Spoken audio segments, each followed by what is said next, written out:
Blog Talk Radio.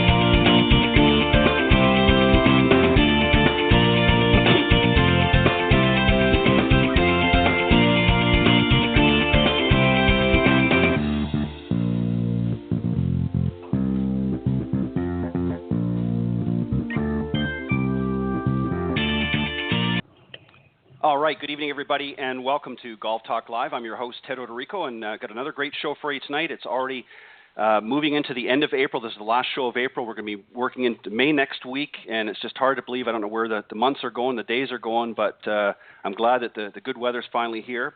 I've got a great show for you tonight. Going to be starting up as usual with a great round of Coach's Corner for the first hour, and I'm going to be joined on the second half of the show by a woman who's been on the show before, Peggy Rhodes-White, and she's the founder and CEO of Ted Rhodes Foundation. She's the daughter of the late Teddy Rhodes, who was one of the early African-American golfers and actually pioneered long before Tiger Woods and many of the others had come on the scene. In fact, he was a big inspiration for Tiger Woods getting into golf as well. So we're going to talk with her about what's happening with the foundation and some of the tournaments that she's doing to honor her father a little bit later in the broadcast. But I want to thank you for joining me here on blogtalkradio.com. Just remember, we're live every Thursday evening from 6 to 8 p.m. Central. That's 7 to 9 for you on the East Coast, and that's 5 to 7, I believe, for those of you on Pacific time. And quickest way to find us, go to blogtalkradio.com. Up in the search key, type Golf Talk Live, and that will take you to the main page where you can tune into the show live, as I said, on Thursdays. And for some reason, if you're not able to join us during the live broadcast, not a problem. You can visit that link and scroll down to the on-demand section, and you can listen to the recorded versions of all of the previously aired broadcasts. But thank you for those of you that are tuning in live tonight. Audience is always continuing to grow, and I want to thank all the new listeners that have been joining in here over the last few weeks. Thank you for your continued support as well. If you want to speak to any of the guests or call in during the live broadcast on Thursdays, you can do so by calling area code 646-716-4667. I think there was too many sixes in there. 4667, that's right.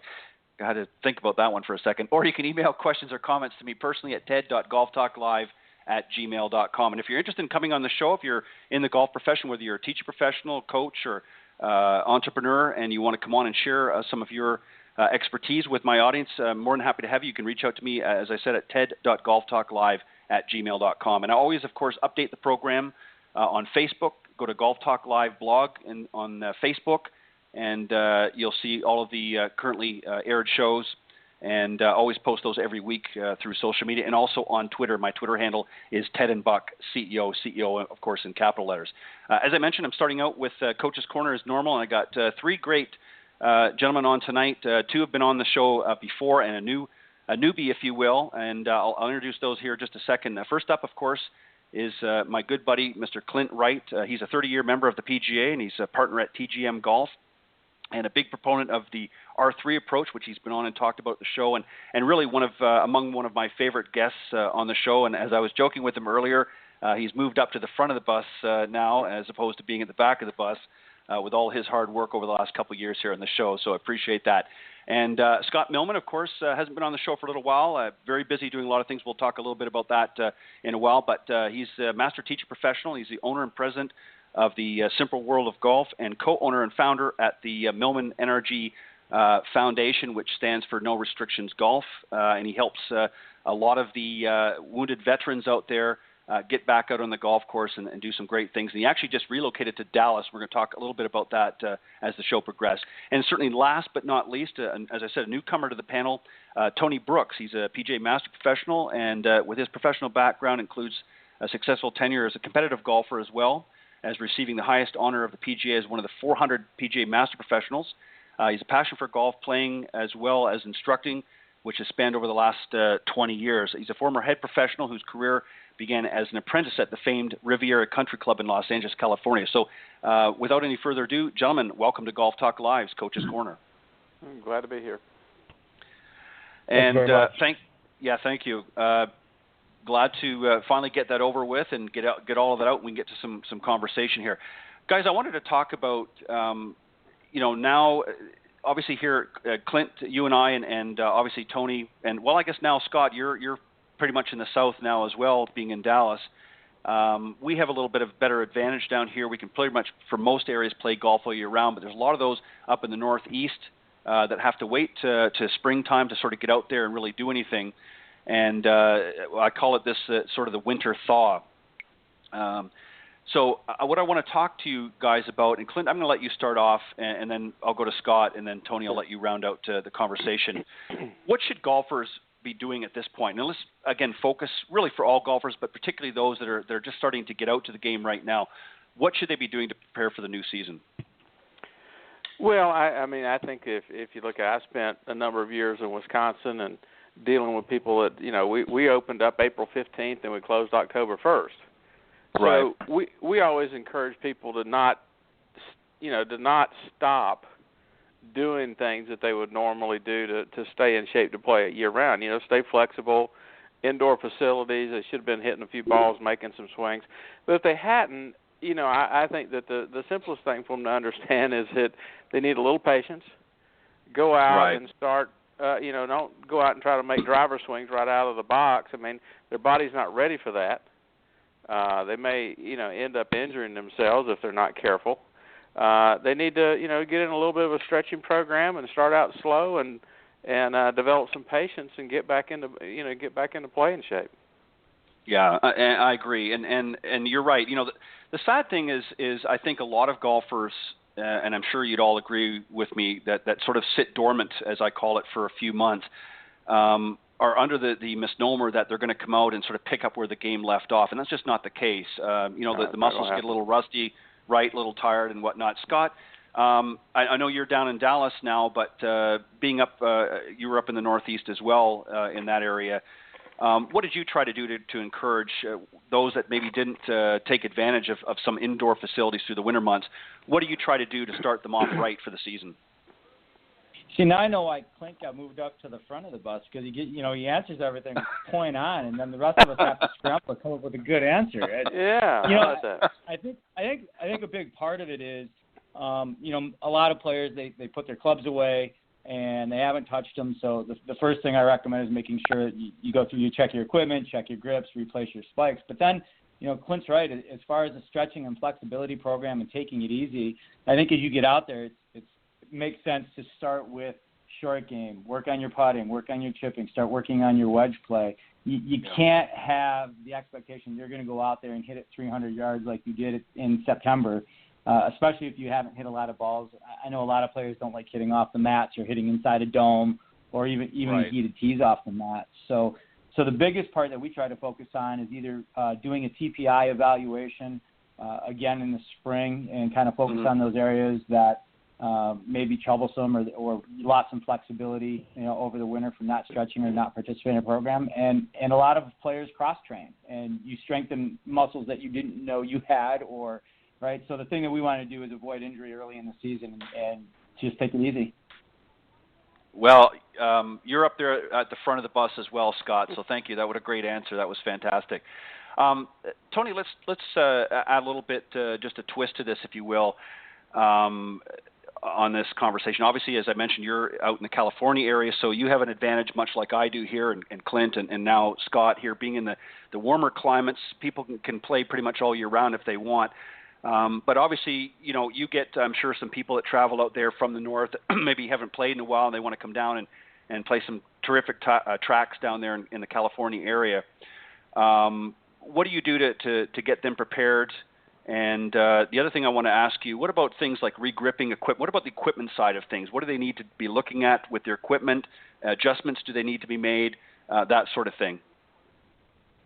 Tony. Well, thank you for adding thanks for adding a little twist, because I had nothing else to do. I didn't want to sound like Rubio and repeat myself. But Yeah, that's a great question. I actually lived in Colorado for 3 years, so I got a little bit of the exposure to the seasons. So I understand that wintertime is a time to actually change things and work on movements to address them by the time spring rolls around. That's probably the most important part of being a golfer and understanding setting these small goals to reach the long-term goals is what do I do in the off season? And typically I get students that don't realize that or haven't done anything, obviously, Sometimes it's good to get away from golf for a little bit, but just readjusting your goals, readjusting where you want to go for this season. Maybe it's working on the short game. Maybe it's working on your wedge control. Maybe it's working on getting more flexibility or fitness. But you really have to sit down and set up these realistic goals with your professional and take these small steps to get those goals. Now, in terms of equipment, I'm not necessarily the person to talk to that because I play with clubs and my grips are 14 years old. So wow. That's just a personal preference. I mean, you take a look at my grips, and my grips have molded into my hands, and my hands into my grips. So I'm a little bit strange in that aspect, but I do understand the importance of changing your grips, having somebody take a look at your swing as well as your equipment, because one can help the other. I don't think that either one of them is as important as the other, though. Right. No, I agree. And everybody has to certainly do what works for them. And a great answer as well, Tony. Boy, right out of the gate, he's already up at the front of the bus, and he's just his first time on the Coach's Corner panel. So great job, guys. Let me just ask this.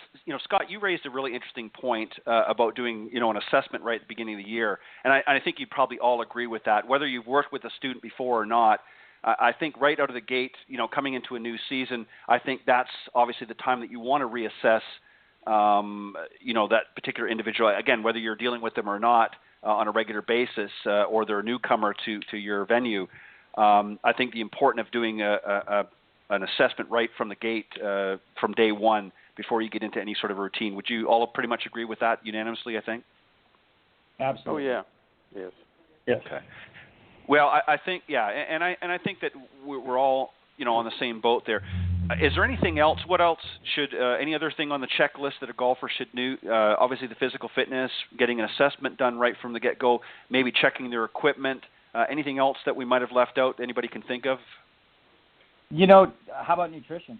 Right. We've talked about it a little bit on and off throughout the sessions and the shows that we've done, but I think checking your nutrition. Golfers are athletes, and I know we all go through the holidays and we have a couple extra pieces of pie. I know when I'm around the kids that I tend to eat more Dairy Queen than I'm supposed to. And, a lot of that has an effect on your game, especially on the mental aspect of it. And I think it's worth looking at your diet. Are you eating healthy? Are you eating the right foods? Are you keeping hydrated? I think water is probably the biggest thing that I need to get across to my students, that most of them don't drink enough and they end up dehydrated. And when you're dehydrated, you make poor decisions on the golf course. Yeah, you're right. Well, I'm going to correct you, just make a minor correction. A lot of them do drink enough, and unfortunately it's not what they should be drinking going around the golf course, and that's probably why a lot of them end up getting dehydrated. But yeah, it's a dehydrator, not a hydrator. There you go. The other thing too is, and I got to laugh. I just want to interject, and then we'll move on. But I had a laugh. I was at, I think it was at Bay Point, and I know Clint, you'll know where I'm talking about here in Panama City Beach. And there was a young group of guys came out, and they were up on the first tee, and I swear between the group of them, there was a foursome. They must have had at least a couple of those Monster energy drinks before they went out there. I never seen four guys go around that golf course so fast in my entire life because they were all hopped up on these energy drinks.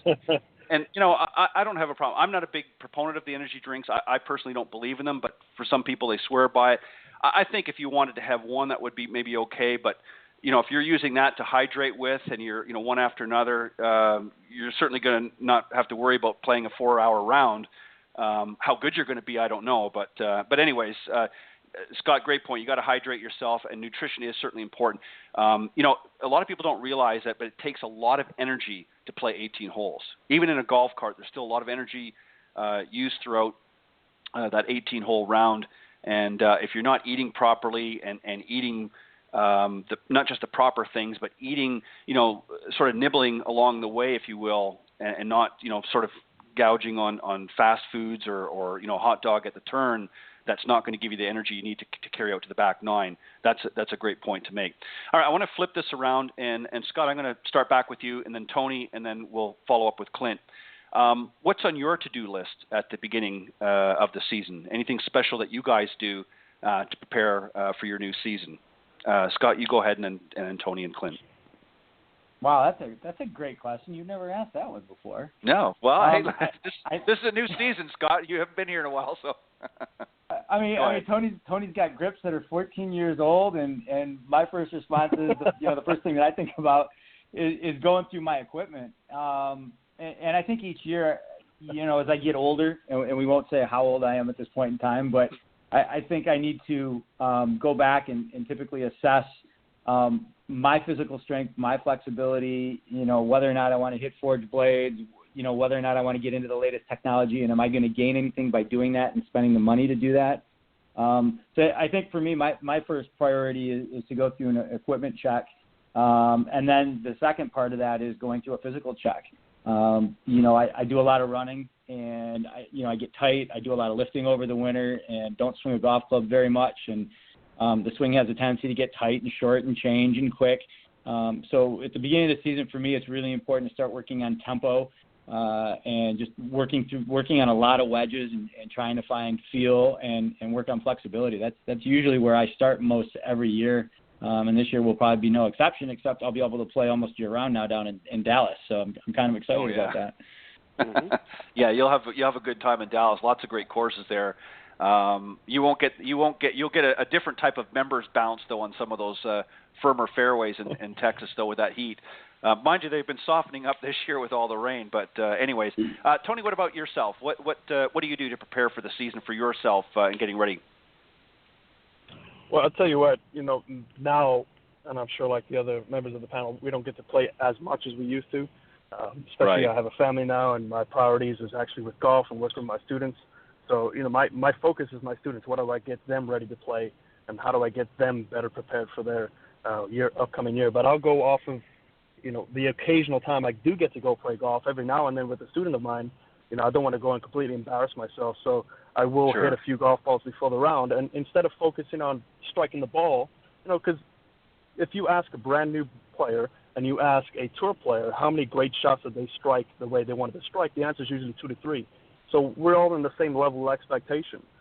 So I don't focus on that level of expectation anymore. I focus on just keeping it somewhere straight, hit it somewhere near the green, and then let my chipping and putting save myself. And I think the problem with most amateurs is I see it all the time, is you look at the driving range, and I have 20 stalls at my facility, and there's 20 people waiting, another 20 people waiting for them, and then I'm having a putting green, and there's 3 or 4 people practicing their putting, and no one ever gets any better. And they wonder why they don't get any better, because 60% of your shots come from 50 yards and in. So why don't you spend 60% of your time on the short game?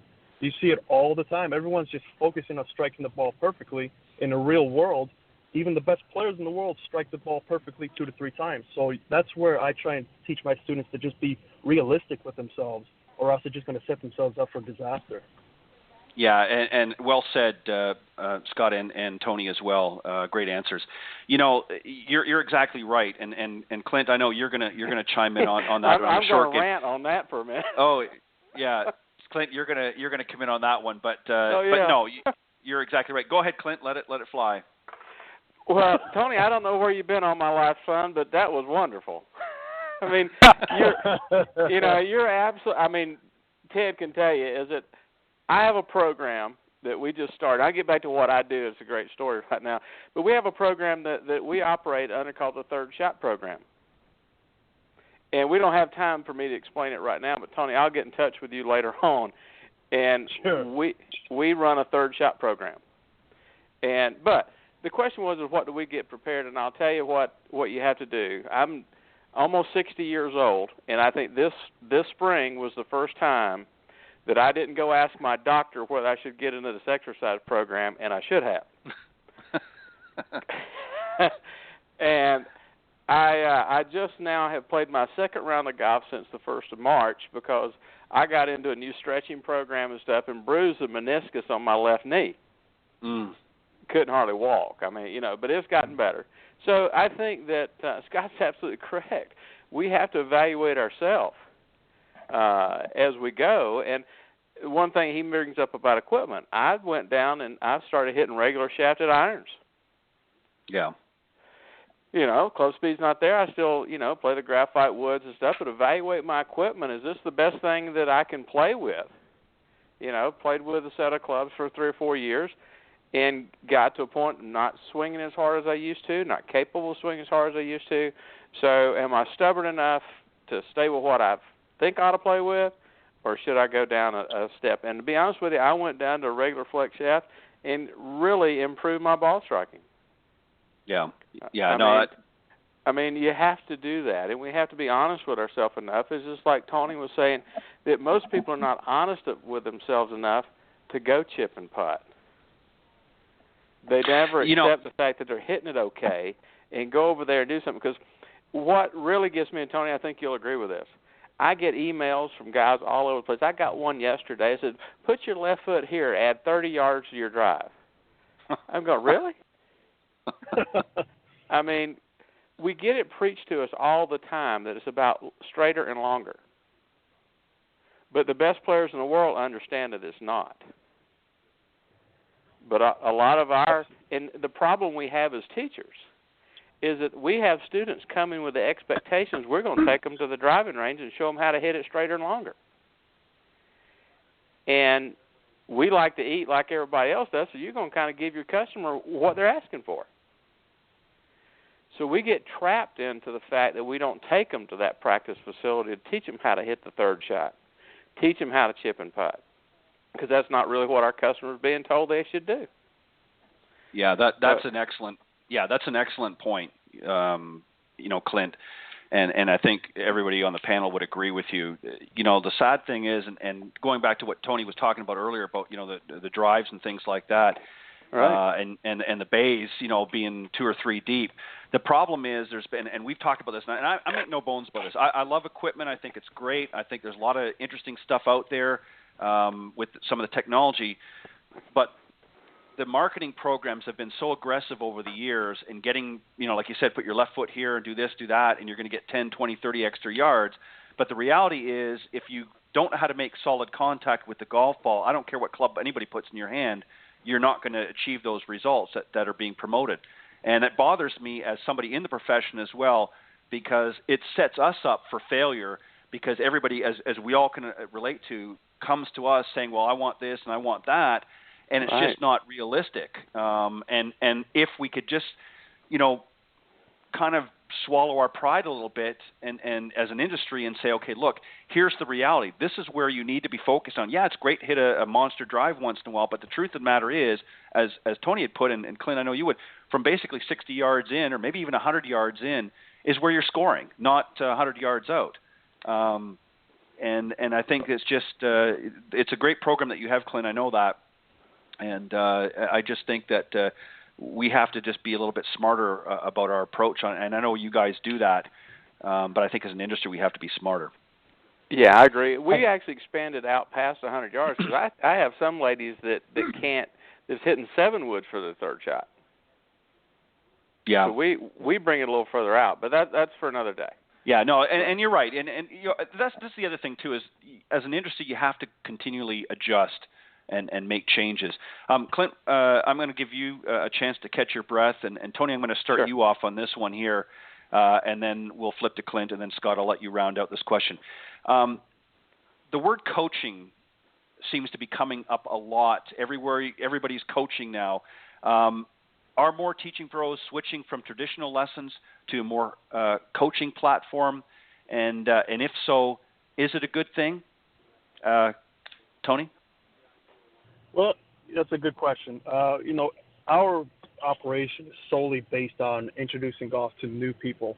So we're trying to get the 90 million people that are interested in playing this game of golf. So our philosophy is how do we get them to want to try this game?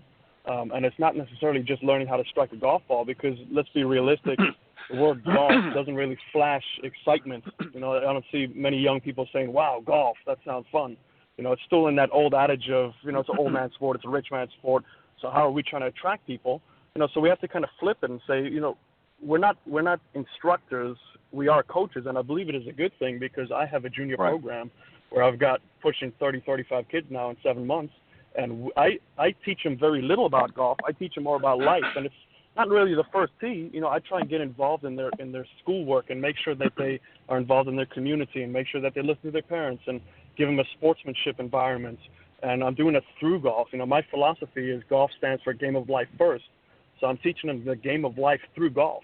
And I think that's why we are getting so successful as a company is because we're using that approach. We're not, you know, I don't really care if you're laying the club off or if you have 1 plane, 2 plane, stack and tilt. I mean, I can teach all of those, but that's not my passion. My passion is teaching golf because golf has saved my life. It has been a part of my life. It's been a part of my dad's life, his dad's life. It's been a part of our generation. It's 2,000 years old, so why aren't we protecting this game and passing it on correctly? So, yes, I think the word coach should be applied. Yeah, and I agree. The reason why I asked this, and I think, Clint, was I going to you next? I can't remember. Yeah, I think so. Yeah. Clint, the reason why I asked this is, you know, we hear so many different things changing in the industry, and I just wonder, I mean, I understand, I know the answers to it, but I just want to get everybody's input into this. Is this just another sort of a buzzword that's being adopted by the industry, or is it a legitimate transformation, if you will, because most people are not signing up, you know, for 3 or 4 lessons the way they did. They want a more in-depth approach. Is this just sort of a flash in the pan that's next? No. You know, or is it the way the industry is going? Well, I think, Tony, you should be greatly commended for your approach. I mean, I think it's wonderful. I tend, though, now at my stage, I'm not growing the game so much. I'm doing more coaching now, but through the Third Shot program. That's a coaching program. To take an existing player, analyze what they're doing, and try to convince them or coach them into improvement. Now, I think that by nature of how our number of players have went stagnant. See, I see a little different than Tony. I see a new player needs instruction, basic instruction and technique. Now, that's being a teacher or an instructor. Where I'm not really dealing with that so much now in my career is I'm dealing with existing players, trying to help them maximize what they already do. Okay? So I think that the thing, Ted, that you're recognizing is that we don't have enough new people coming into the game for us to make a living being teachers or instructors. So we're adapting to our marketplace and becoming coaches because we have more long-term players now that are looking for help than we do have beginners. Okay? So, no, I think our industry is adapting to our marketplace. Right. And we need more Tonys out there bringing, I don't care how old they are, you know, new people to the game, juniors, you know, millenniums, whatever age it is, it's a new player. Those players need technical instructions. And like I've said before, is that I truly believe that we're beginning to mimic our market and hopefully trying to give our market more of what they want. And I think it's a complete natural consequences of our market and our player numbers being stagnant or going down. We're just adapting to our customer. Yeah, I agree. Well said, both of you. Scott, what about you? I think you would probably agree that coaching is really, as Clint had just put, is adapting to what the market is right now. But is it something that is sort of going to pass us by here and something else will come out, or is it something that you have adopted as well as more of a coaching platform as opposed to just sort of traditional? In other words, have we outgrown you know, the traditional golf lesson now morphed into something a little bit more committal? No, honestly, I actually fall right in between both of them. I think as instructors, we're first and foremost ambassadors of the game, and it's our job to bring new students to the game and instruct and teach and bring them along, a lot like Tony's doing. And then there's the flip side. There's your established players that you have, that you've worked with, that, you know, for whatever reason don't want instruction, they're not receptive to instruction, but they need refinement in course management or the mental game, or just overall they need some tweaks with equipment or stretching or whatever it may be. And I think I fall right in between both of them. I get a rash of students that are new, and then, again, working with veterans that have disabilities, it's an entirely different demographic that you're dealing with that you want to bring into the game. And it's my responsibility as part of having a foundation is being able to educate not only individual players, but golf course owners and operators as well about what accessible golf is like, being able to have an accessible cart, and how people can call the course and give them 48 hours to make sure those carts are charged and available. So I think it's here to stay, and I think as long as you have tour players on both sides that have a full-time staff of masseuse, a sports psychologist, a coach, a swing coach, whatever you want to call it, I think it's going to be here to stay, and I think Clint's right. We're going to have to continue to adapt to our marketplace, and that's a big part of it as well. Yeah, and guys, again, across the board, well said. Something else, too, on Tuesday morning, of course, as most of you know, I host a morning show with LPGA professional Cindy Miller called The Women of Golf, and it's, again, geared towards more of a female market. We're trying to establish that as well. And our guest this week was LPGA professional Mary Rabb. I don't know if spelled R-A-B-B. She is, I believe, also from not Indianapolis. Sorry, I'm trying to remember where she was from. But there's other newer markets. Scott, you're doing something here, working a lot with a lot of the veterans and that, which is an area certainly veterans have played for years, golf, but you're really taking it to sort of that next level. What Mary talked about this week, which is something really I hadn't really given a lot of consideration myself, but she has started working a lot with special needs children and introducing them to golf, and had some phenomenal success in not only reaching through getting them out playing golf, but just reaching through them. And obviously, you know what I'm talking about. There's a lot of children out there with not just physical disabilities and those needs, but also emotional needs as well. And she's found a lot of success. So I really see a platform there as well, where golf professionals can sort of work together and pool their resources and really get into markets that have not traditionally been what we perceive as our golf market. So I see a lot of growth in that area, as well as the junior markets and women's markets as well. Guys, we kind of talked a little bit about this, or it was mentioned earlier on. I don't recall. I think it might have been Tony that mentioned something about this. But last week on the panel, we talked about handicaps with sort of the general. Overall, they're still really not moving all that much compared to what I think they should be. I'll go from the beginning to end again. Clint, and then Scott, and then Tony. Your thoughts on that? What's the problem? Why are handicaps not moving? Well, and again here we're going back to our third shot program. It's phenomenal what we're doing here. The first question we ask people when we sit them down in a group is, why aren't handicaps coming down? We got better equipment. We got better golf courses. We got more availability than we've ever had. Golf is as cheap as it's ever been. And practice facilities are everywhere. So why hadn't handicaps come down? Well, it's real simple the way we look at it. Nobody's focusing on what's going to bring their handicap down. It's just what we talked about earlier. Yeah. Tony brought it up. They're focusing on hitting the ball versus playing the game. The second thing we ask them is, do you understand what the first rule of the game is? Rule 1 in the rule book. It's titled the game. You hit a ball in succession of strokes until it's holed. So the objective of the game is to put the ball in the hole. Okay? We've lost sight of that. We train and we see it every day on television, okay, and in media everywhere, that this game is about hitting it straighter and hitting it further. Okay? That's what sells. So I think a lot of it is that, to be honest with you, the vast majority of the golfing public's drank the Kool-Aid.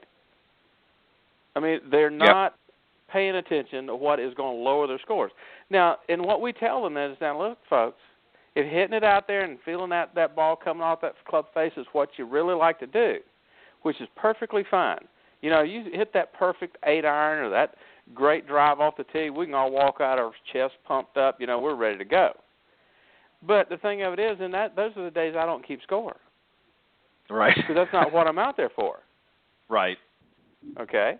So if that's what you want to play for, wonderful. Just play as much as you can. That's what we want you to do. But if you're really trying to lower your score, you've got to analyze what you're doing and revamp your approach. You know, that old thing about insanity, you know? Keep doing the same thing over and over again. That's what we do. We expect different results, and it never shows up. Yeah, that's some great points. You know, and this Real is simple. You know, yeah, this is what we talked about last week, and you know, we talked about some different areas, of course, but generally that was what we the gist of the conversation. And I know the other two, I'm sure would concur with that, but. Let me, again, put a little bit of a twist. Scott, I'm going to jump to you. What do you try to do to, you know, encourage some of the folks that you're working with to focus on bringing those numbers down? I mean, we can get them on the tee and, you know, work on their ball striking until the cows come home. But as Clint just pointed out, that's certainly going to help, but only to a certain point. What do you try to do to, you know, when you get bombarded by some of your students saying, look, I just want to do this or I want to do that, how do you convince them? What's the procedure that you try to do to convince them that this is where they need to be focusing on? You know what, Ted, there is no convincing them. We all know how important putting is to the game, but it was mentioned earlier, you could have 100 people standing on your tee line in an empty putting green because nobody wants to practice putting. Nobody wants to practice the short game, even though that's the most important part of the game. It's said week in and week out on the LPGA Tour and the PGA Tour and the Senior Tour how important short game is. You've got the likes of Phil Mickelson, who you always hear about his short game, but yet nobody wants to practice it.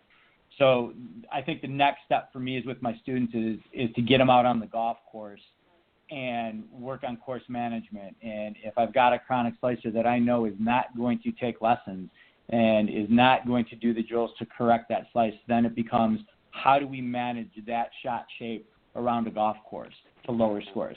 That's the next best weapon that I think I have in my arsenal, because I'm not going to get them to take the lessons, or even if I get them to take the lesson, they're not going to make the correction because it involves too much work.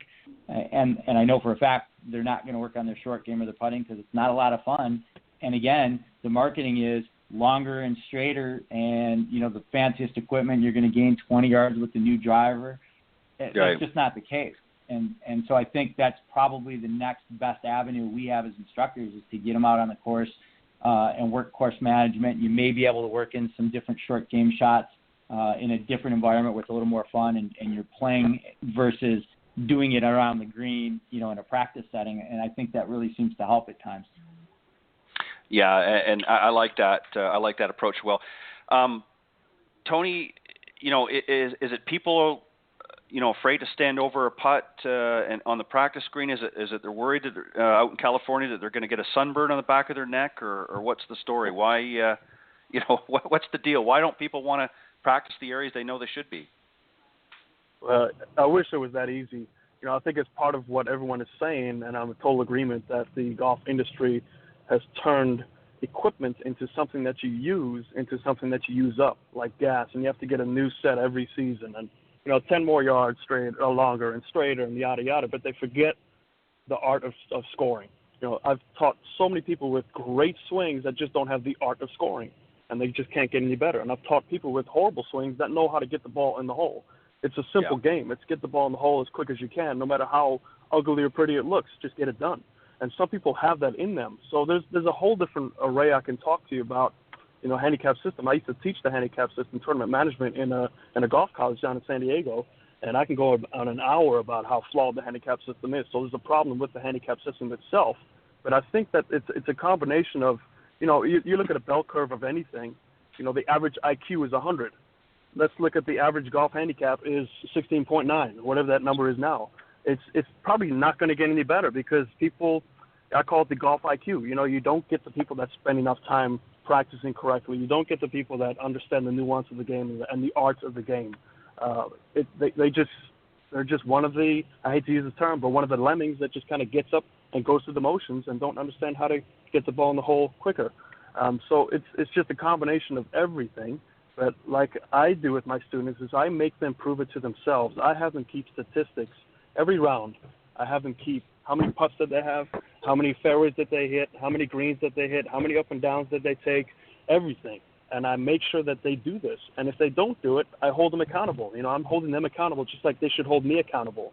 And we look at these numbers and we look at, man, I really had 6 3-putts. I don't remember that. I think most people forget that stuff. So just to hold them accountable and prove to themselves that this is how I can increase my score better, quicker. Yeah, great points. I think what happens, and you raise a very interesting point. I think a lot of golfers develop at some point through the round kind of a brain fog that they forget those 2 or 3 bogeys they shot in the front 9, and I think also too a certain amount of anxiety. I think emotions. We've talked about this in the show as well. Emotions play a huge part in golf, and we all have seen it ourselves. We'll get out there and maybe start off with a few good shots to start a round off, and then somewhere along the line maybe have a couple of bad holes, and suddenly that momentum that you started out with seems to shift a little bit. You don't certainly see it to the same degree at the pro level, but at the amateur level, you definitely see it quite often. Somebody starts out with a great round and then suddenly has 2 or 3 really bad holes slung together, and suddenly they sort of lose that drive and momentum and don't want to focus on things. And there is no really magic formula. You can show them stats and show them figures all the time, all day long, and people just, for whatever reason, as you pointed out and all of you pointed out, just don't seem to understand or get it. That being on the tee, hitting their $400 driver is not going to help lower their scores. And I'm sure you all would concur on this as well. At the beginning of the season, how many people come to you with that new piece of equipment, and had you been able to take the money that they spent on that equipment and put them through, maybe a few weeks coaching on the areas that we know are going to prove and get the results, you'd be amazed. And then buying that $400 driver down the road when they've got a good solid game to play with would be their reward. So that if they so choose. But I want to ask you guys another question as well that I think is kind of interesting. And Scott, I'm going to start with you, and then Tony, and then Clint.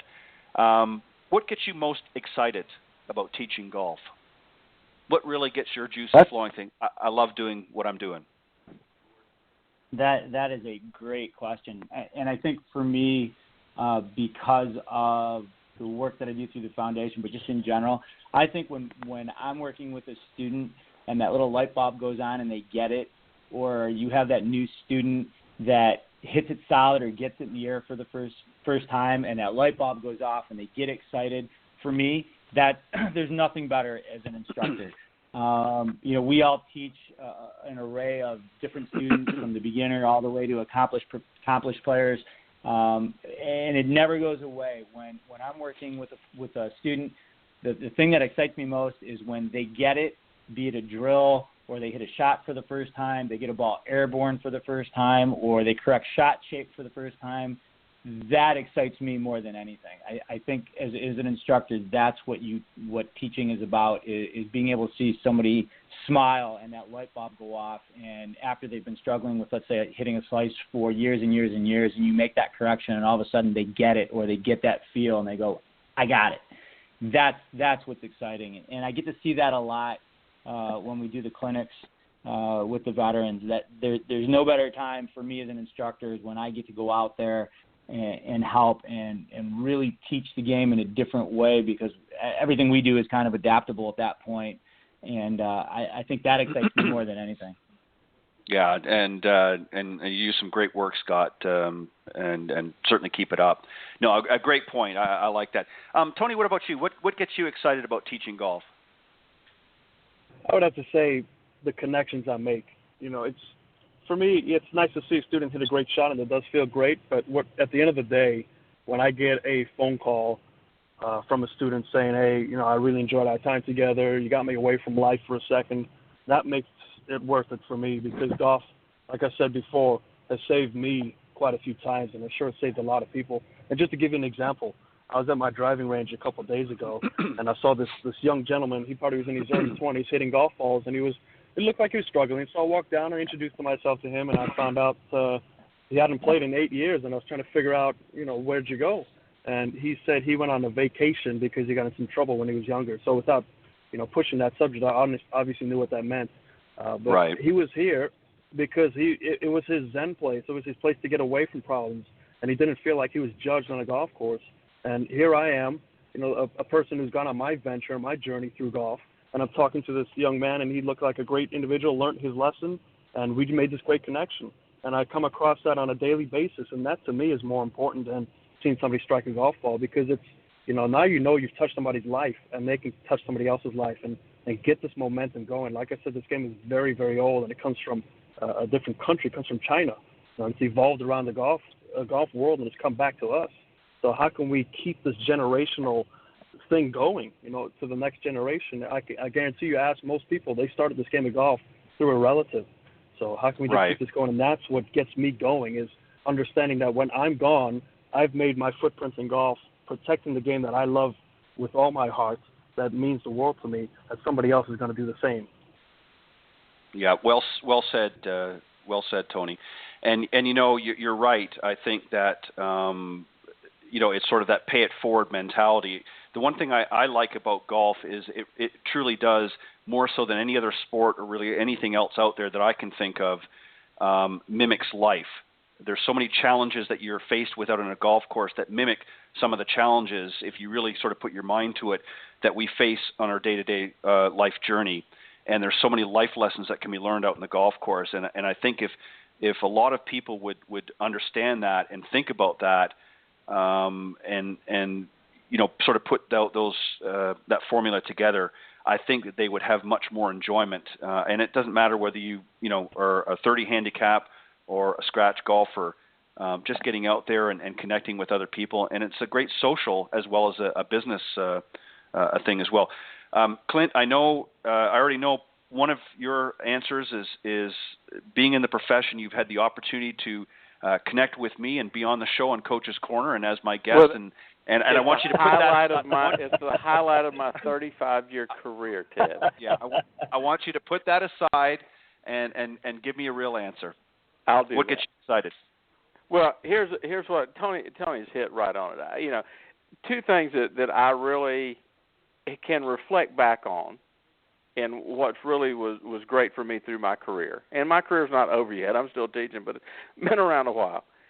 The one thing right now, what I've been doing the last couple of years, is when somebody sits down and we go through our program and they say, I never thought about it like that. I got them then. See, they're beginning to get it. When they say, I never thought about doing it that way, or the approach to the game. And Scott, one of the things that to follow back just real quickly, when I take a person to off the practice facility onto the golf course, I pick their clubs for them. I caddy for them. And proving to them, if I pick the clubs that they use, their score is going to be lower. In that game management idea, don't let them pick their clubs. You pick it for them. But the second thing that really has come down to me now is that, see, I'm beginning to teach third generation now. I started out with grandfather, and now I got the grandchild. And I taught the guy's father.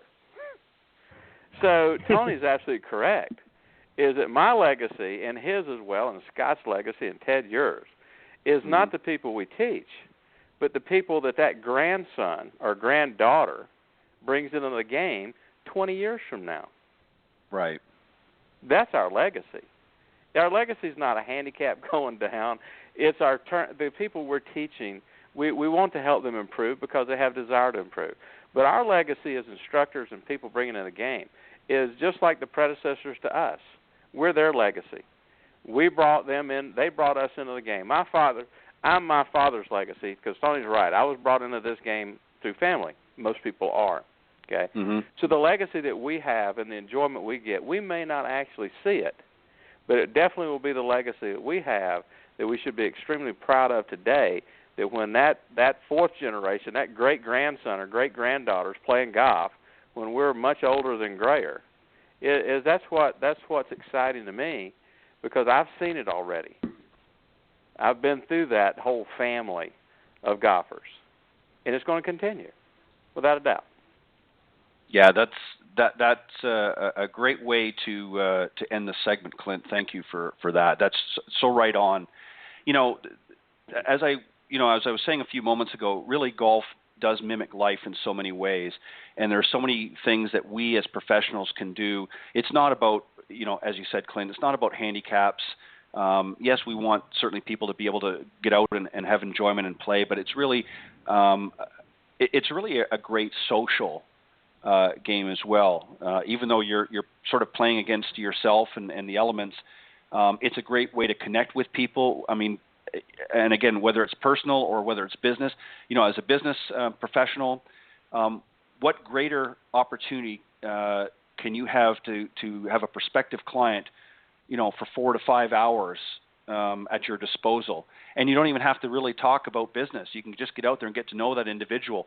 And a lot of friendships and a lot of bonds can be formed on the golf course.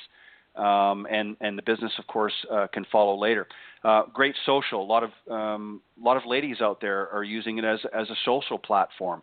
They just want to get out. It's something different. And again, they have an opportunity to get together and some of them out there may struggle with their game and not be able to play that well right now, but it's a great social connection for them as well, and that's why you're starting to see more and more women getting into golf. And, of course, they're transferring over into the business side of things as well, which I'm happy to see.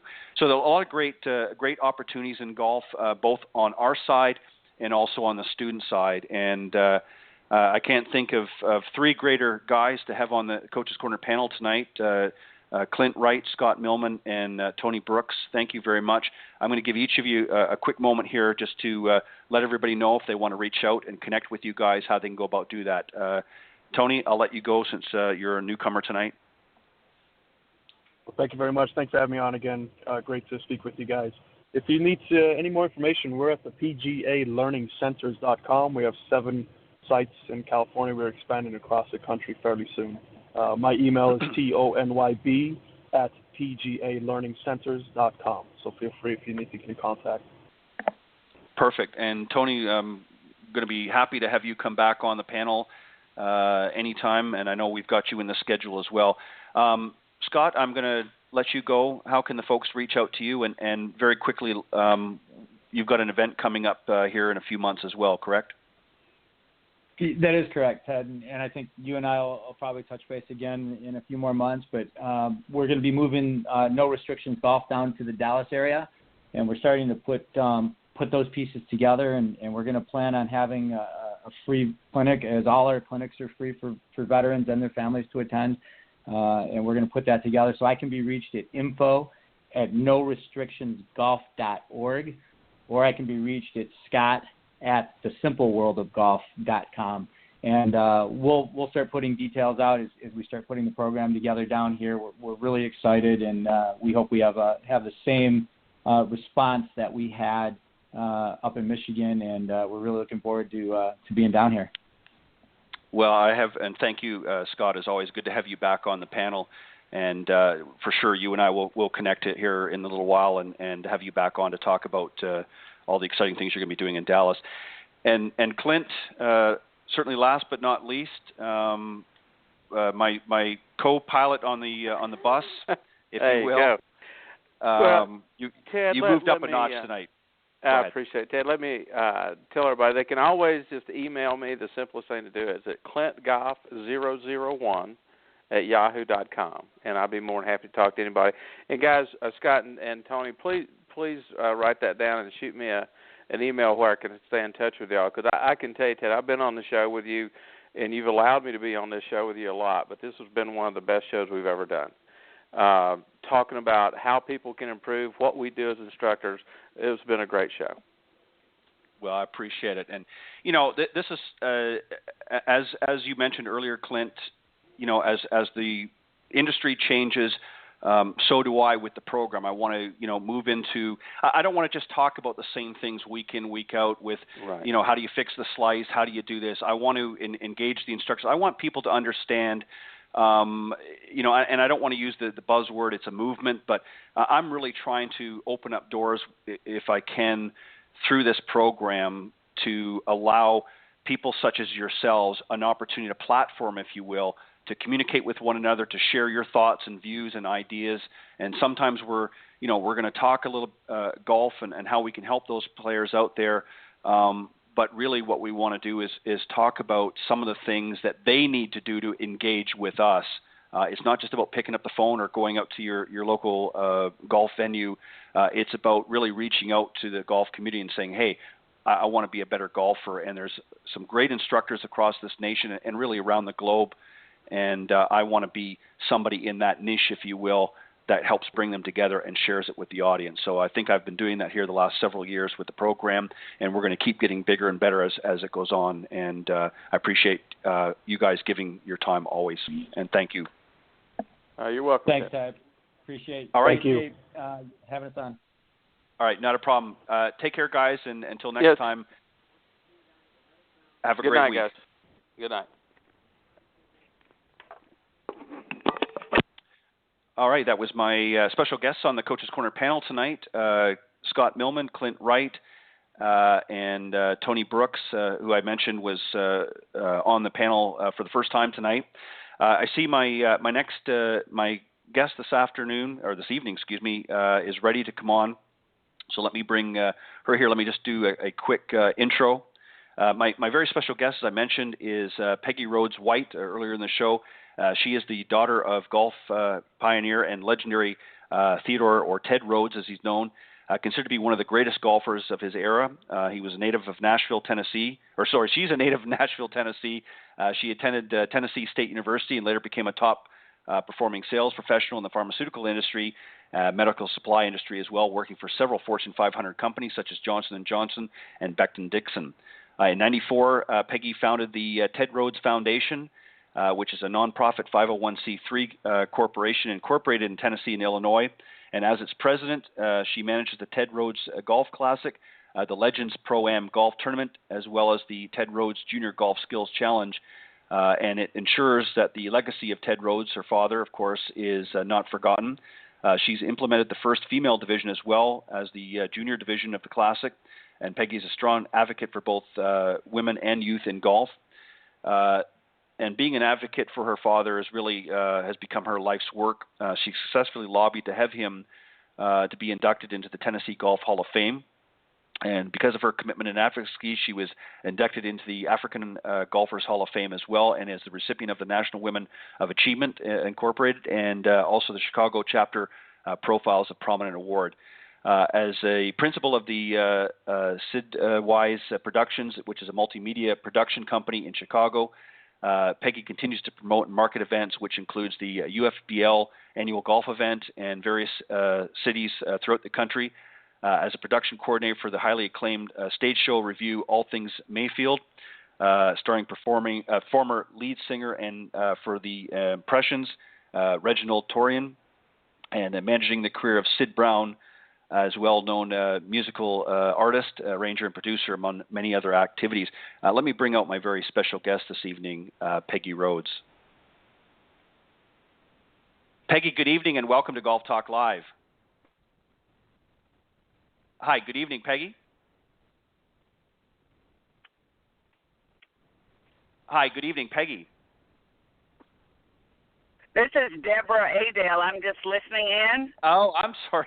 All right, Deborah, sorry. Thank you. That's okay. I'm just waiting for Peggy. I thought that was her there, and I apologize. I'm not sure. That's okay. No problem. I'm not sure what, maybe she's a little bit late calling in, but Deborah, good to have you. I know your daughter's going to be joining us in a little while.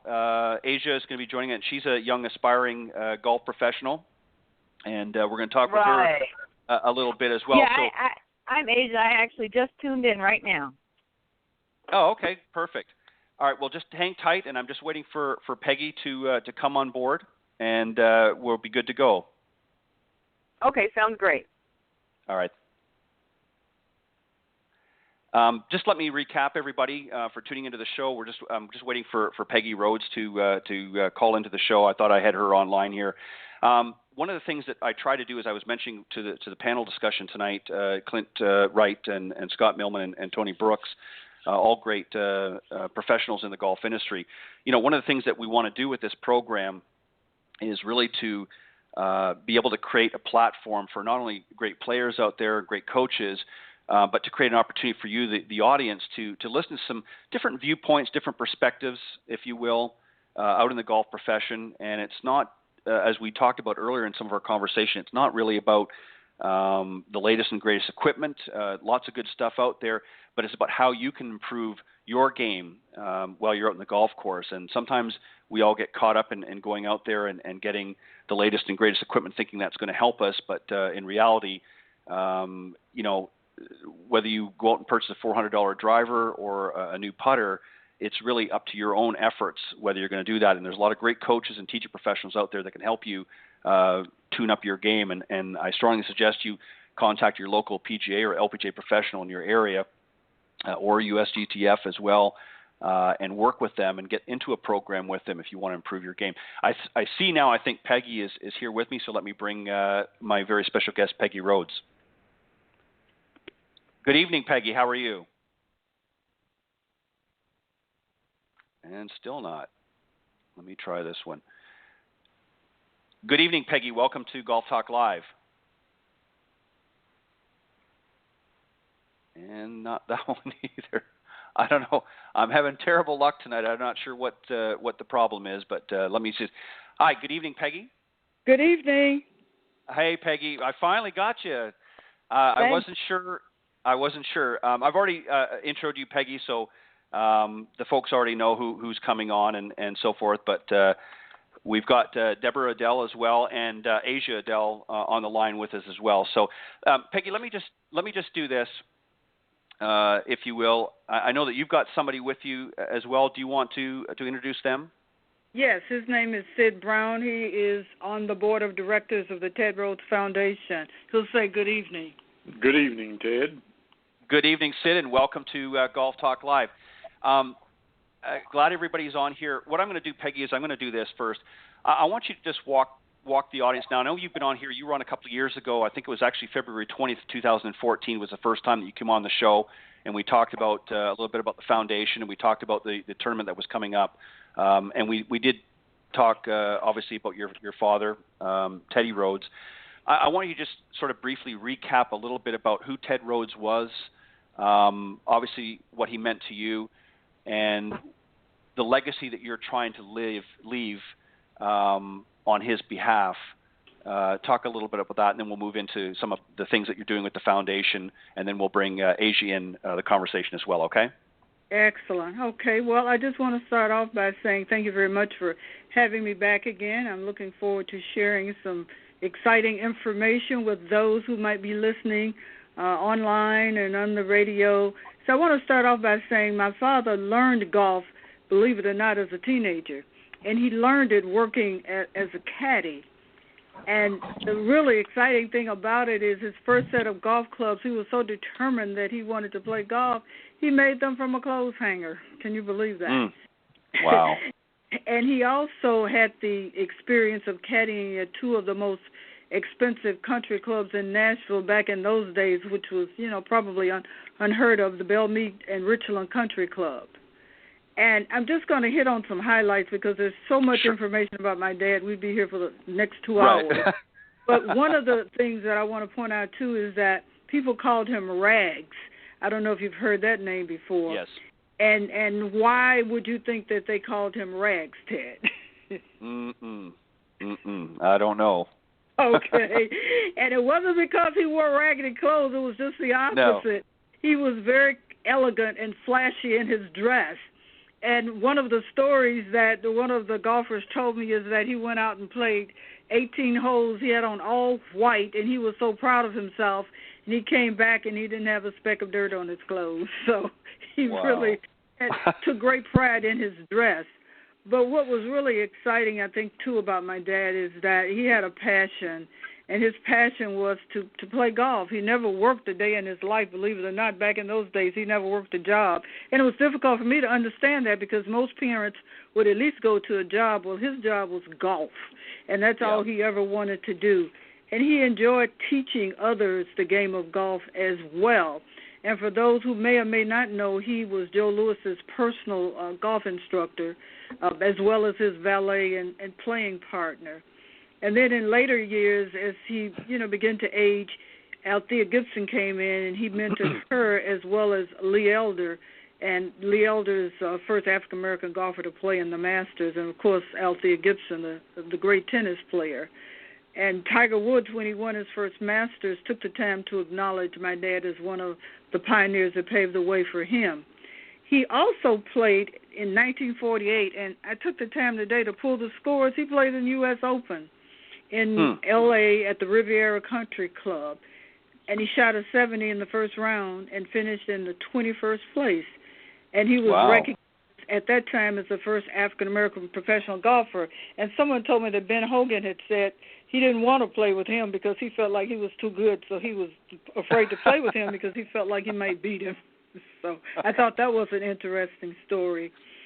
Go ahead, sorry. Go ahead, Peggy. No, what I was going to ask you was, what do you think it was about golf that, I'll give you an example. Most people that get into golf were introduced, by a parent or a family member. What was it about golf that, what was it, the bug, if you will, that bit your father that sort of got him interested in playing golf? What was about the sport that he liked that you can recall? That's an interesting question, and I guess to answer that, I think when he started to caddy, because that was like a part-time job for him, sure. He watched others play golf, and he looked at it and thought it was something that he wanted to do or that he would like to do. And so I think that's really, I don't think anything else inspired him other than seeing others play, people play that were, very prominent, if you will, right. and I think that was inspiring to him. Now, he was self-taught, correct? He pretty much taught himself the game. Yeah, he was actually. Well, he was. He practiced. He did a lot of practicing, I understand. And he just watched others play, and that's how he picked it up. He was definitely self-taught. He had no instructor, no one to mentor him. He basically mentored himself. You're absolutely correct. And that's, to me, some of the best golfers of that era and beyond. Certainly many of them had instructors, but not like they do today. Today they've got their mental coach, they've got their physical coach, they've got their golf coach, and so forth. And it's literally like a machine, if you will, a well-oiled machine. But back in that time, Peggy, when your father was up and coming in the golf business, they didn't have what they have available today. So you pretty much had to go out there and hit thousands of balls and sort of work and watch other players to sort of pick up tips. You didn't really have the same availability that you do now, correct? Correct. And what he did, I understand, because, obviously I was so much younger then, but I understand what he did is he would go over in the park and he would hit shag balls. And that was, I guess back then that was his way of practicing.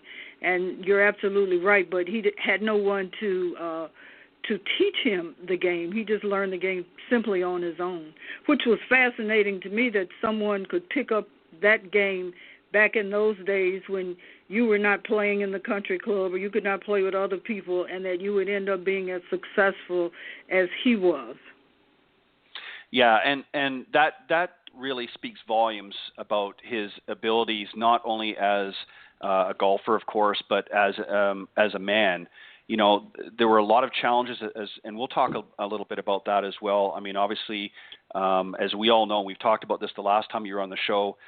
During that era of the PGA, there was a Caucasian-only clause in that, and I know that there was a lot of fighting that went on afterwards in order to remove that, and of course it changed into invitation only as a way of blocking many young great black golfers that were coming up to be able to play in the sanctioned events. So your father was really a pioneer. Now we all know Tiger Woods and of course Lee Elder and of course the late Charlie Sifford who helped pave the way as well. But really your father was the first pioneer in the African American community to get that sort of foot through the door for many of the golfers that followed later. He was, and also too, he and Bill Spiller was instrumental in the litigation against the PGA, and they were really excited because you're absolutely right. They won the lawsuit, but then they changed the policy to invitation only. So you're absolutely right.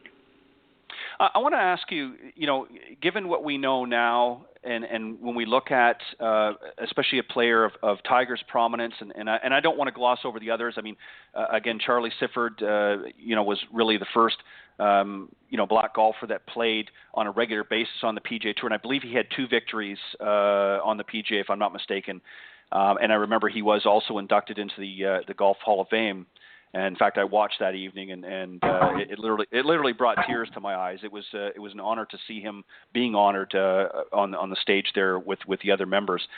But really, despite what's happening and what happened with Tiger Woods coming out on the stage back in 1997 and just really blowing the field away for many, many years, we're still not seeing a lot of African American golfers coming out on the tour. We're seeing certainly a lot of Asian golfers and other ethnicities.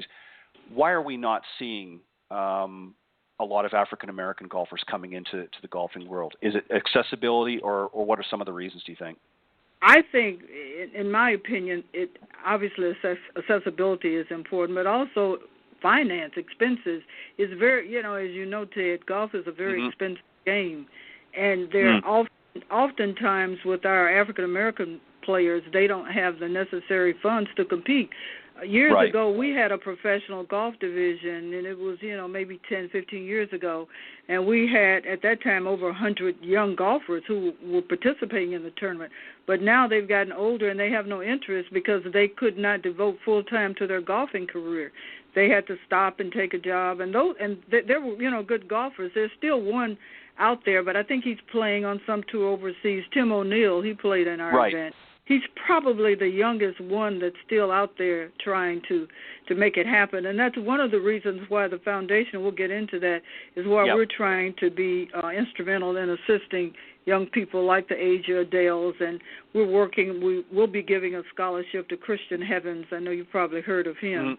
Yep. And then we have 2 young girls here in Chicago called the Birdie Sisters, Erica and Maya Jackson. So we're doing what we can from our end, but we're only one organization, so we need these corporations to reach out and assist us in helping these young people achieve their dream. But I think that's why they just kind of get frustrated and lose interest, and they don't have mentors and role models and coaches and people to work with them to push them, propel them ahead in making sure that they do, what it is that they want to do in terms of their golf career. Right. While we're on the subject of the foundation, we're going to talk about that here in just a moment. But what I'd like for you to do first, she's actually on the line with us now, but I'd like for you to introduce Asia and explain your relationship with her. And I know you mentioned to me in our correspondence that she's involved with you through the foundation as well. So please introduce her, give us a little bit of background on her and the relationship that you're developing. Okay, here's what I'm going to do. I'm going to have her to talk about herself, but I'll tell you our relationship to the foundation. She's one of our rising stars, and that's one of the reasons why we are doing this, because we wanted to be able to assist up-and-coming golf professionals. And I was introduced to Asia through someone else, actually, and I was fascinated. And when I finally met her face-to-face, I was even more impressed because she's very focused, very goal-oriented, very determined to accomplish her goals. She's very spiritual. So to me, she has all the components that one would need to succeed in becoming a LPGA professional golfer. So I'm really excited and really feel excited, honored that we can support her in whatever way we can. But in order to do that, Ted, we are going to need support from the corporate community as well. So without further ado, I'll introduce Asia, and she can talk about herself. All right, Asia, well, thank you, Peggy. Welcome. Thank you, Ted. Thank you, Peggy. Thank you both for having me on today. I'm very, very appreciative of what the Ted Rhodes Foundation has done and is currently doing for me. I know their mission is to really further minority advancement in golf, and I've been playing since the age of 5. I've always been very passionate about golf, and I'm really thankful that Peggy and I were able to start this wonderful relationship. But currently, I am a touring professional. I'm playing on the Cactus Tour, which is a mini tour based out of Arizona. I've got a full schedule on the Cactus Tour, and I'm seeing my coach here in Las Vegas. in between tournament play. But I've got a long history of competitive golf experience. I've played in high school. I grew up in Alabama, but in high school I was in Fresno, California, and played all 4 years, led my high school team to 4 Valley championships, something that had never been done in our school history. I went on to compete at Cal Poly, San Luis Obispo. There I also had a pretty decorated resume, and I was a 2-time MVP, set the school record my freshman year. So that was quite an accomplishment, which led me right into the professional ranks. I knew that that's what I've always wanted to do since I was a little girl. And like Peggy said, I've been very focused since, and all of my mini-tour competition is ultimately preparing me for Q School. I'll be going to LPGA qualifying school this August, the 22nd through the 28th at Mission Hills Country Club in Rancho Mirage, California. Wow, congratulations, and I know you'll do well. Asia, let me just ask you this. How did you obviously you're still young, but when you were a little bit younger, how did you get into the game? How did you get introduced to golf? When I was 5 years old, my dad actually introduced me to the game of golf. He is self-taught, learned how to play when he was in the military, and put my first club in my hand when I was 5 years old. We were in our backyard in Alabama, and he was chipping balls, and I looked at him do it with such ease, and I wanted to do it too. So we had a backyard that was quite spacious. I'd say it was about 50 yards long. And I remember my goal when I was growing up was just to hit it over that fence. So we spent tons of hours just in the backyard hitting balls. That's where I first started. And then from there I advanced to the driving range. And then after numerous driving range sessions and him getting me my first actual golf coach, we went to the course. We took it to the course, and he taught me the game of golf from the green out, much like Tiger Woods' dad Earl taught him. So, I eventually graduated to the 150 marker, so the barber pole in the middle of the fairway was my tee marker. That's where I'd start out, and then went all the way back to the tee boxes, and I was hooked. I was hooked on golf at an early age and really haven't stopped since. Yeah, it's one of those things once you get, and this is really what I'm hoping happens over the next, there's a lot of great junior programs all over the nation now. And some, of course, are feeders into the tours and into collegiate golf and so forth, and of course, high school. But really, I would like to see golf even branch out, and there are a lot of efforts right now around the country to get into even the elementary schools just as an introductory or an after-school program.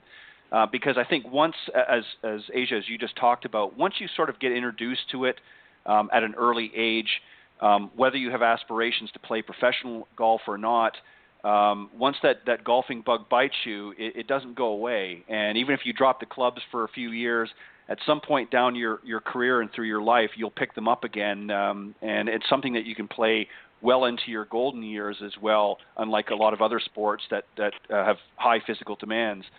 Golf is something that you can play, as many do, well into their 90s. So great work and congratulations. Peggy, I want to flip back to you, and Asia, I want you to certainly feel free to chime in at any point. And Sid, I haven't forgotten you. You're welcome to jump in if you have any thoughts or comments you would like to make. I'd be more than happy to have you do that as well. Peggy, let's talk about the foundation. Give us, again, a bit of an overview. What are you doing with the foundation now, and where do you see it growing and changing as time goes on? Well, what we're doing with the foundation now is I'm really excited because I, too, am focused and really want to assist people like the Asia Dales and the other folk that are out there, trying to make things happen. So what we're doing, Ted, is providing opportunities, too, for even juniors. You mentioned young people. Well, we have, and that's something that I'll speak to shortly, but we have a junior golf, I guess you would call it not division because there's so many junior golf programs out there, but what we want to do is provide opportunities for them to actually play golf because, there are all kinds of junior programs, but then where do they go and compete? So that's what we're attempting to do. That's our role as well as the Asia Dales. And Asia mentioned, too, our mission is to preserve and honor the legacy, of course, of my dad, but to give everyone the opportunity to play the game. And I think that's one of the things that young African-American golfers lack, either male or female. There are very few opportunities for them to play in competitive events. So that's what we're trying to do. And then we're providing scholarships for, like, the Asia Dales. And I'm really excited that we were connected with Asia so that she has the same spirit and the same enthusiasm that my dad had for the game. And so it's almost like deja vu, but instead of a male, I'm helping a young female. So this is really exciting for us. So that's the way we're going. We're out trying to identify those young people like the Asia Dales who need some financial support, because obviously it's very expensive. In Asia, you can attest to that, I correct? can definitely, yes, most definitely. At this level, the mini tour level is where it's extremely expensive, and you're, covering your own travel costs and accommodations along with the entry fees. So it really does add up. That's why having the support of organizations and foundations like the Ted Rhodes Foundation is huge. It really, really helps us out at this level, and I'm so appreciative. I'm so thankful for what they've done and what they're continuing to do for me. And to piggyback on that, Ted, just quickly, I just want to say we're calling this particular segment of the Foundation the Rising Star Program. I can't think of a better name to attach that. That's fantastic.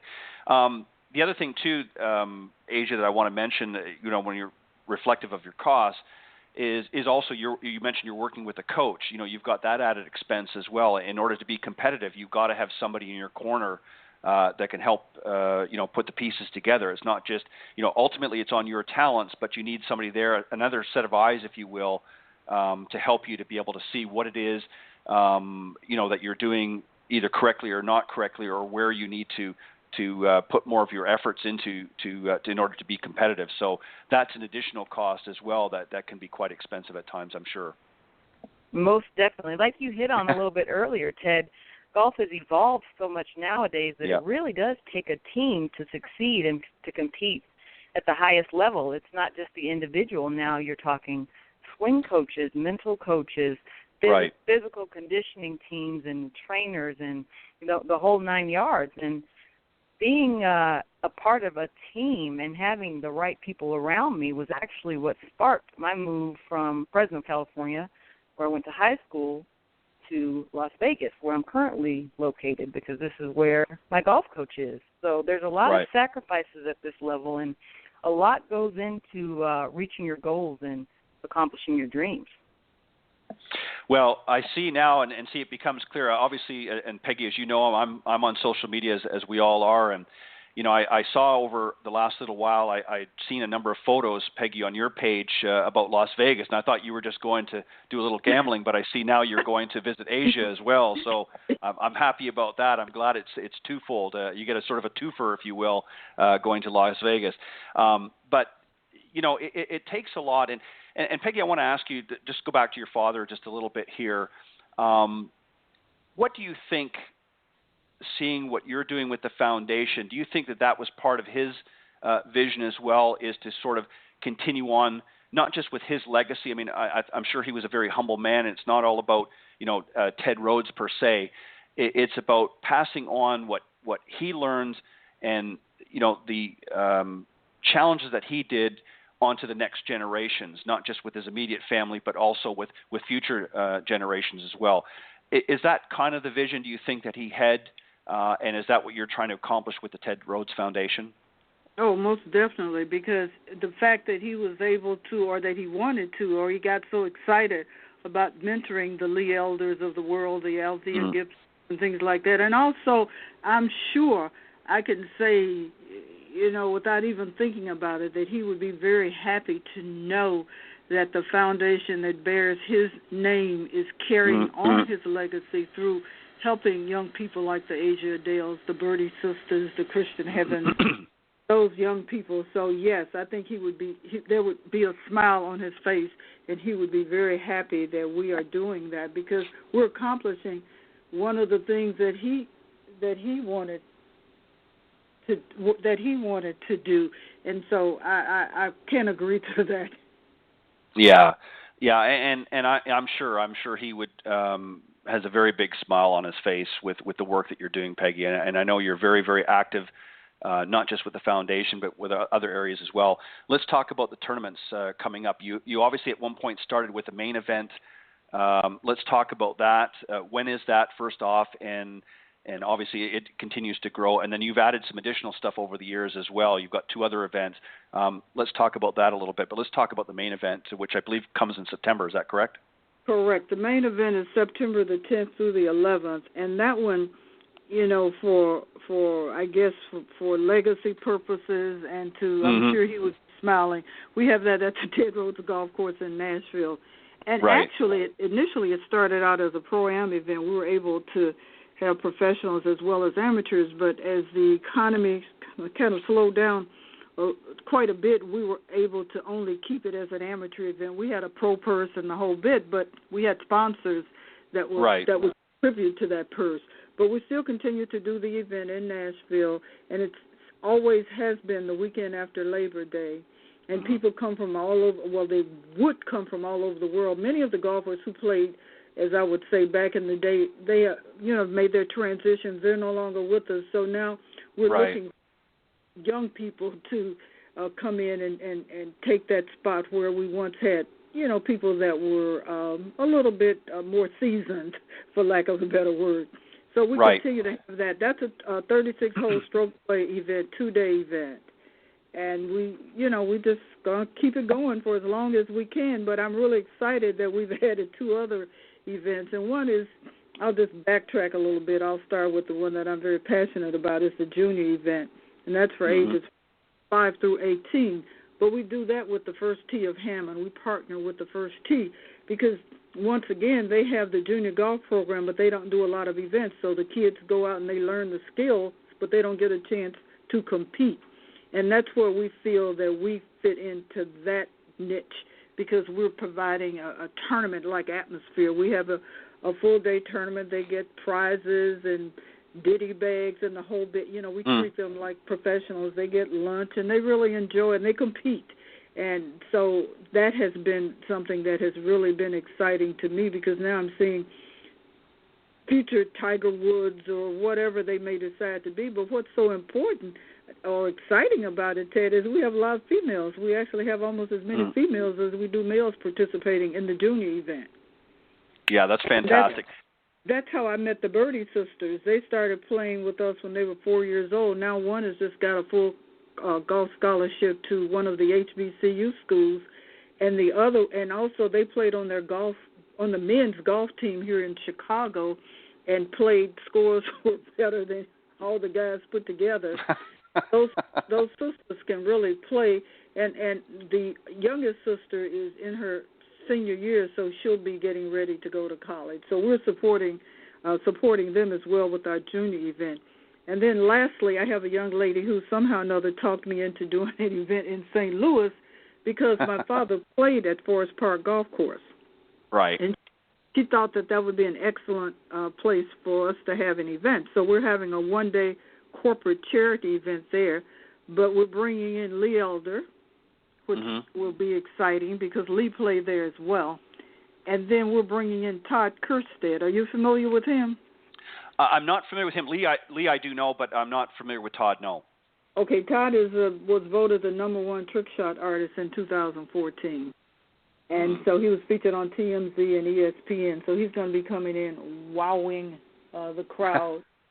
And so that should be fun. So, and we're also going to have pros on the par 3 holes. So that should really be an exciting event. And it's going to be more or less a team scramble because there's more corporate people playing the game as opposed to, individuals. So we're looking forward to that as being something different. We're actually using the theme Beat the Pro. Oh, wow. That should be interesting. We're going to have pros, a few pros out there on the par 3s, so we'll see how these corporate people are able to compete with them. And it's just going to be a fun day. It's going to be a full day. We have invited Asia in. She's going to be participating as well. This will be before she goes off to tour school, so it'll give her something different and exciting to do before she goes off to begin to qualify for the LPGA Tour. Yeah, Asia, you want to have some fun before you go to Q school. I can guarantee that because that's going to be that's always going to be. Hey, let me. Yeah, Peggy, let me Pro Challenge will be fun. Yeah, yes. Peggy, let me just ask you real quick here, because I don't think you gave it out. The corporate challenge, what are the dates and where is that taking place? And then also the junior event as well. What were the dates and that for that? I don't think you gave those. Right, right. The junior event is July 24th, and that's going to be in Hammond, Indiana, at Lost Marsh Golf Course. Okay. All right. And then the other event, the corporate event, is August the 8th. It's only a one-day event. That's on a Monday. And that's going to be at Forest Park Golf Course in St. Louis. Okay. And then, of course, the Ted Rhodes event is at the Ted Rhodes Golf Course in Nashville. And, they can get further information on our website, which is www.tedrhodes.org. Yeah, and that was going to be my next question. Now, you talk about have you revamped the website? You mentioned that it was new. Oh yeah, it's smart looking. Have you seen it lately, Ted? I haven't gone on it. I meant to go on it today. I've been on it, obviously from time to time, but I haven't been on it recently. When I saw that, I will go on after the show and see what you've done with it. It was a good website actually before, so. I'm sure it's even better now. I want to talk about, because you had mentioned that, you have a lot of passion with junior golf. And Asia, I want you to also be included in this conversation, being, a young lady yourself. I'm very passionate about introducing golf to new individuals, particularly juniors and also women. Your thoughts, Peggy, first, and then Asia. The generations that are coming up today, Asia, you're kind of on the outside of that because you obviously grew up with golf very, very young. But today's generation, there's a lot of distractions with social media. I mean, everybody's on an iPhone or a smartphone or something, and the industry is really having a tough time breaking through that glass ceiling. Peggy, in your opinion, what are some things that you're trying to do with your junior program to really sort of sink your teeth in and get some of these juniors out? What are some of the things you're trying to do? And Asia, I'd like your thoughts and input as well on how we sort of break through that barrier and get this younger generation out to play. Peggy, you go first. I think, as you ask that question and I think about it, that's something that has, been on my mind too, because even for our events, we have really, in Asia, I don't know if you've seen this, but we really have a difficult time getting females to play the game. But I think, especially with the juniors, Ted, if we can make it fun and exciting, young people, I find, they do like to compete, but they also like the fun element of it as well. So we try to make it fun and exciting for them, but also let them know the benefits that they can get from playing golf. Like, for instance, especially the young girls who are, in high school or a little older, we explain to them that major corporate deals are made on the golf course. So That's golf right. is a thing that if you don't want to do it as a full-time position or a professional golfer, you at least need to learn the game because, in my opinion, it's a mental game, so it gives you an opportunity to think, and you're competing basically with yourself. So there are a lot of benefits to me for even, young people, but especially it's been difficult, I'll be very honest, for me with females. I've done everything that I could to get them involved. We established a female division because there was never one with the Ted Rhodes. It was always male division. So we established a female division. We had them for a while, but it's just been very challenging. It's not something that we're going to give up on, but we just have to think of some creative and unique ways to get more females involved. Go ahead. Yeah, I kind of wanted to jump in here and add that. Sure. I think that another thing that the foundation is really big on is letting the children know, letting the youth know that there are so many other offshoot professions that come from playing golf. It's not just golf. You usually just see, we see the top layer, and we see Tiger, we see the glamour, we see everything that goes along with that. But there are a lot of other things that they can do in addition to just playing golf that are equally as lucrative. Sure. And equally as much fun. I think that's important, too. Yeah, because he's talking about, like, working at the golf courses as golf pros, things like that. Architect, right. Landscaping. Some people are interested in those kinds of things. The business end of it, even. Right. Well, and I was going to say too, Ted. One of the things that we are doing, it's actually a trial run. We're doing with the First Tee of Hammond. We're doing some, giving them an opportunity to speak so that they learn speaking skills. It's actually a program under Toastmasters International, and it's effective communication. So we're kind of tying that in as well as career development.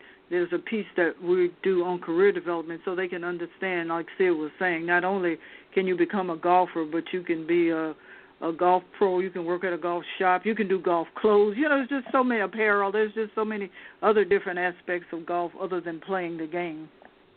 Yeah, and you're exactly right. And Sid, thank you for making that point. One of the things, and Peggy, I'm sure you're aware of this from all the posts that I put on through social media and that to promote this show, but I also have another program that I do Tuesday mornings called the Women of Golf, and that features my co-host, LPGA professional Cindy Miller.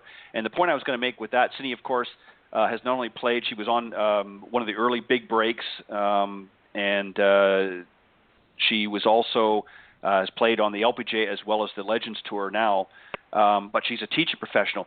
But the point I was going to make, in addition to that, was that her daughter, even though she plays a little bit of golf, is not really a big golfer, but she's a producer at the Golf Channel. So, like your point, Sid, was that you don't necessarily have to be the next tour player or the next even teaching professional. Golf can offer so many other avenues out there, and as Cindy pointed out many times in our program, her daughter again plays once in a while, but is not necessarily a big proponent of playing golf herself. But she enjoys being around the industry in a different fashion. So, she's able to produce some of the great programs that you see on the Golf Channel. Asia, your take on this? Yeah, I was just getting ready to chime in. Yep. I definitely agree with you all that women should be involved in golf, not to necessarily pursue it professionally or reach, top-tier status, but because of everything else that it teaches and everything else that it offers. It's so multifaceted from, character values like the Ted Rhodes Foundation teaches and the First Tee teaches, honesty, integrity, everything that comes along with golf for juniors. Juniors can learn that, but female professionals could also learn a lot from getting involved in the sport and the networking opportunities that could come from being on the golf course. As you guys mentioned earlier in the segment, when you had the pros on, there's a rare opportunity to spend some time with somebody for 4.5 to 5 hours. You can get that on the golf course, and that's huge. Deals are closed on the business on the golf course, and lots of great interactions are made on the golf course. And so I definitely agree with that. I was going to say too, Asia and Ted, that's a good point you bring up, because that's one of the reasons why we've brought the Toastmaster aspect into it, because there's a segment in Toastmasters that's called Topic. It's a Topic Master. But what happens is you come up with a topic, and it gives you an opportunity to speak and think on your feet. And for young people, we find that they're very shy. So the more that they're able to communicate with their peers or even with not their peers, it makes it even more challenging and exciting for them. And then also, Ted, with the adult females, what I tell them is you find the most quality single men on the golf course. Oh, yeah. That is true. That is true. Let me just add this, and just to further what Asia was talking about, because I made that point earlier. You're right, Asia. I made that point earlier about doing business on the golf course. There is no other really area that does more business deals than on the golf course, and that's been proven. And that's why you're seeing more and more female business professionals starting to go. Obviously, it was predominantly a male sport for many, many years, and I'm excluding the professional level, of course. But a lot of women were very, intimidated and whatnot. Some still are, and I think that's part of the problem too, Peggy and Asia, is that there are still a lot of women that are very intimidated. They don't want to go and feel foolish out in the golf course. They maybe don't play very well or have never played, and they're more apt not to pursue it because of that. But I think as young business professionals out there, whether, as Sid pointed out, whether they're, in the clothing aspect or whatever they may be, there is a great opportunity and a missed opportunity if they don't go out and learn on some level. Again, they don't have to be on the top echelon of golf, but go out and learn on some level, because it's a great business opportunity. It can open doors. And where else do you have a prospective client attention for 4 hours? There's no other way that you could do that. They're not going to sit in your office for 4 hours, but if you invite them out to a golf event, and play for 4 hours, or even if you only played 9 holes for a couple of hours, you've got their undivided attention while you're out there, and it gives you an opportunity to see how they react under certain conditions, and gives you a good idea of whether you even want to do business with that individual. I mean, if they're whipping clubs around and doing other things, you may not necessarily want to open up a business relationship. So it's a great opportunity. And it's also a great, particularly for women, it's a great social opportunity as well. Again, they don't necessarily have to want to pursue an LPGA career or what have you, but there's a great social aspect to golf as well. Many women now have realized this opportunity. But again, it's through education and through exposure. Asia, what does, obviously I'm sure your mother is a big supporter of your career, but what advice or what I guess pointers, if you will, on your journey through golf has she given you, do you think? My mom, she's still a beginner, but she watches a lot of golf. She's heard my dad and I talk quite a bit about our rounds, and she's really, really knowledgeable. So my mom, throughout my career, has helped me to stay positive, has helped me to stay focused. In fact, she traveled with me to Arizona for my last Cactus Tour event and really helped me stay steady out there and help me stay in a good frame of mind mentally. So she knows a lot about the game. She's quite knowledgeable, and she manages to stay very positive. She always, sees the bright side of things, and I think that's something you definitely have to do in this sport, because golf's hard and golf can beat you down at times, but as long as you've got a positive outlook on the situation, that's definitely the attitude to have.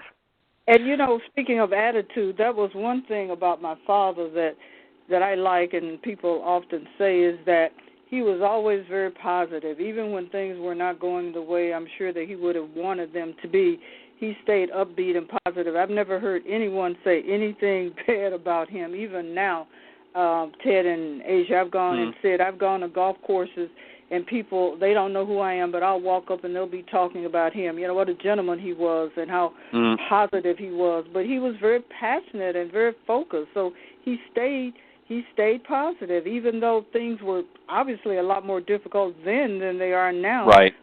But he just, kept his mind and his eye on what it was that he wanted to do. Also, Ted, I wanted to say one of the other things that we're doing, the foundation, we're doing a golf clinic.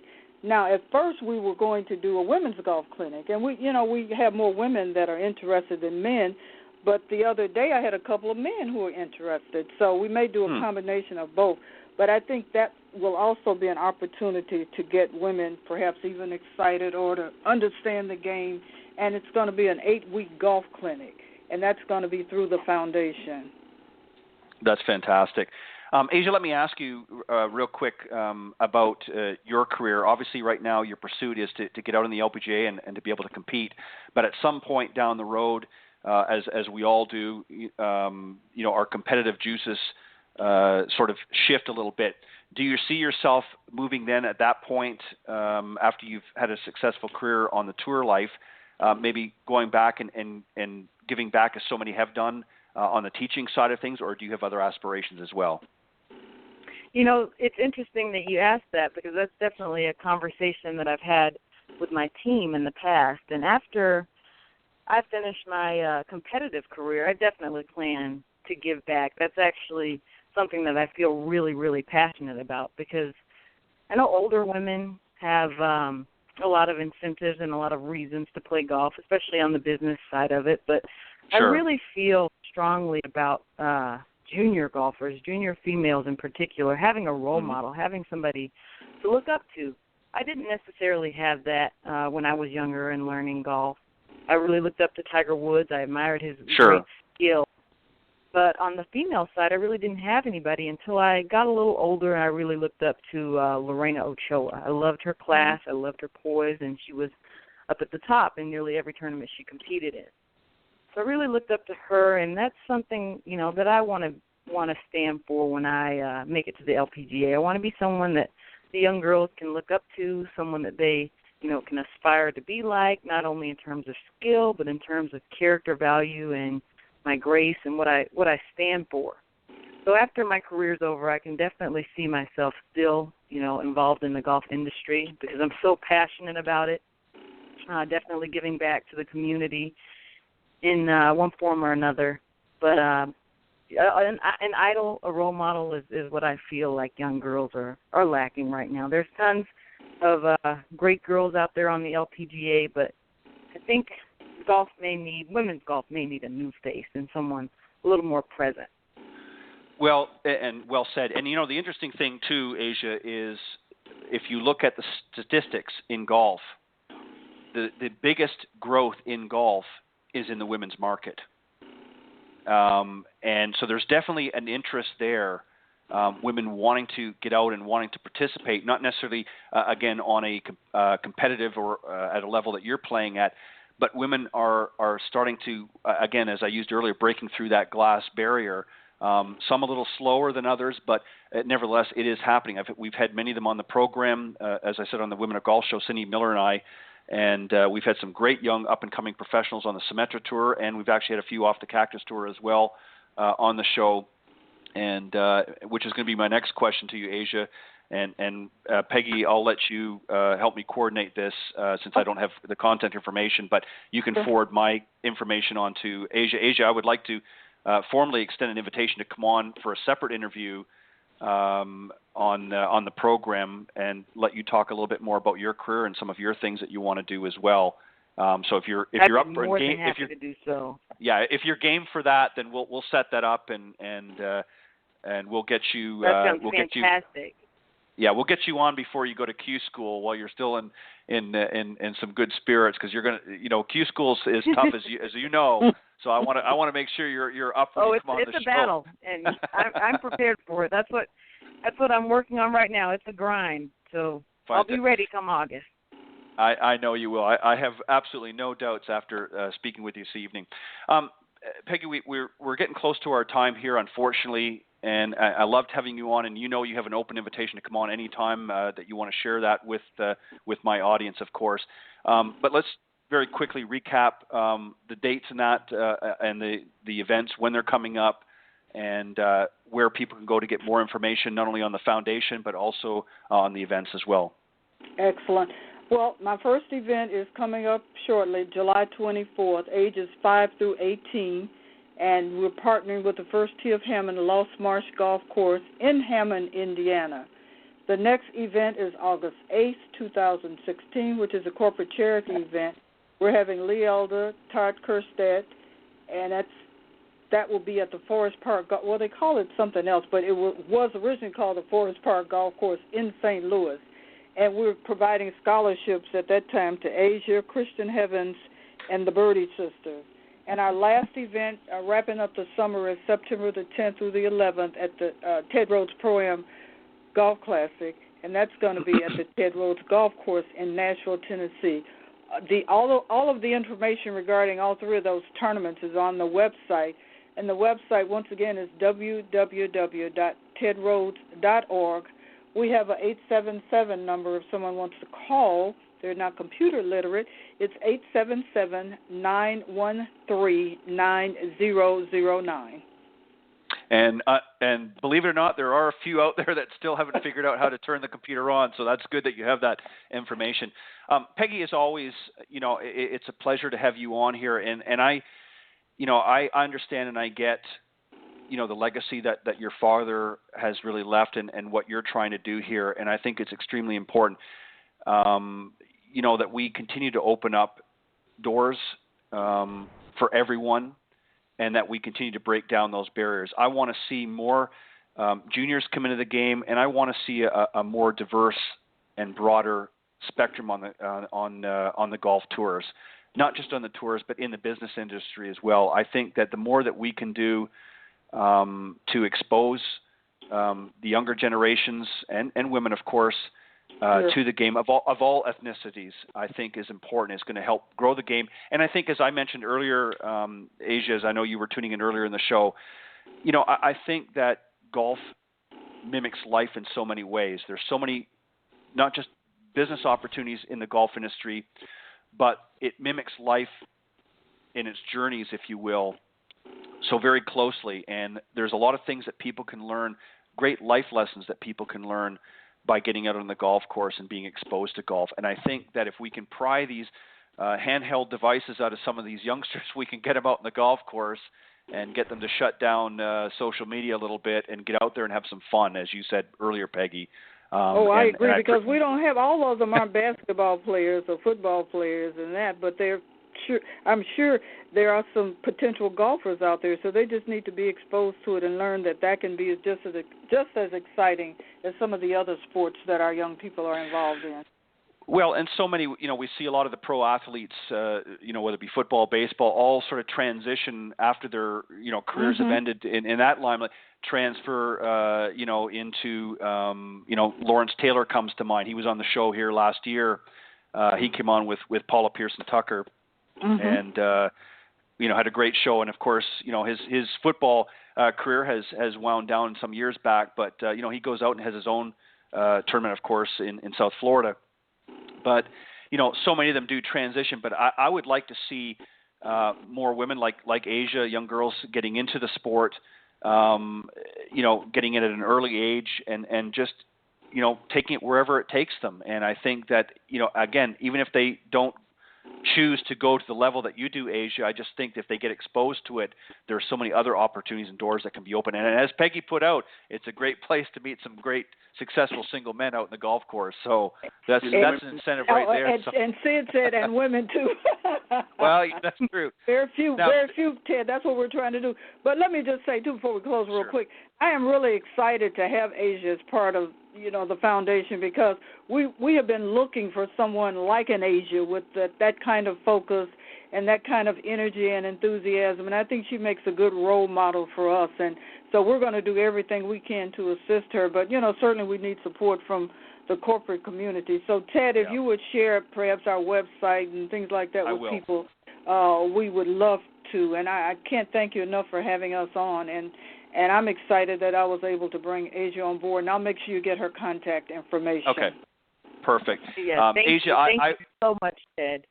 You're very welcome. My pleasure. And I will definitely, Peggy, you by all means send that information over to me. And Asia, I will reach out to you and we'll set something up, around your schedule when it's convenient for you to come on again. But I enjoyed having you on. And Sid, I'm going to give you the last few words here. Sid, I'm assuming that you get out there and play golf a little bit yourself? Yes, I do. It's kind of hard to fit things into schedule, but I do the best I can, as we all do. And because actually, I'm a professional musician, but golf has been a passion of mine. And when I met Peggy and everything, and she told me about her father, I was really impressed, not just by the information that she'd given me, but over all the years that I've been working with the foundation and with Peggy, what she was saying earlier about what people were saying about Ted, about his character, as Asia talked about, character being important, about his skill and everything else. She's correct. No one has ever said anything negative about Ted Rhodes. Everybody has always talked about how great he played and how great a man he was. And I think that's an important thing we've got to learn, our gentlemen, and learn our gentlemen as to how they should be treating our young ladies. That's right. Well said. Well, Peggy and Asia and Sid, I want to thank you very much for joining me tonight on Golf Talk Live. I enjoyed it as always, Peggy, and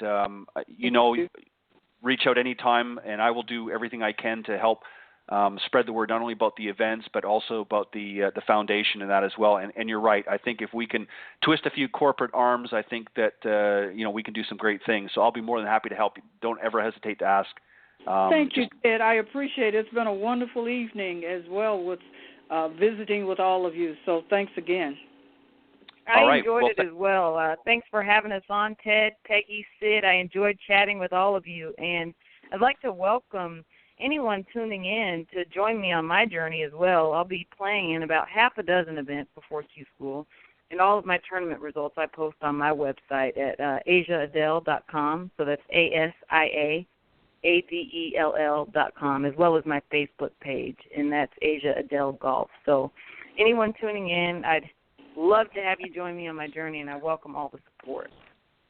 Well, you've got a new fan right here, Asia. I'm very happy and very proud that you've stepped up, and I wish you all the success through your first journey through Q School. I know you'll get through no problem, and I look forward to you having a great career on the LPGA as well. And as I said, I will reach out to you shortly, and we'll set something up to have you come back on the show, and we'll talk a little more golf, something that we all enjoy. So, again, Peggy, Sid, and Asia, thank you very much for joining me on Golf Talk Live tonight, and much continued success. Sorry, go ahead, Peggy. No, I was going to say thanks so much. It was a great conversation. I love it as well. Thank you, guys. Have a great evening, great weekend, and God bless to all of you. All right, you too. Thank you. Bye-bye. Bye-bye. All right, bye-bye.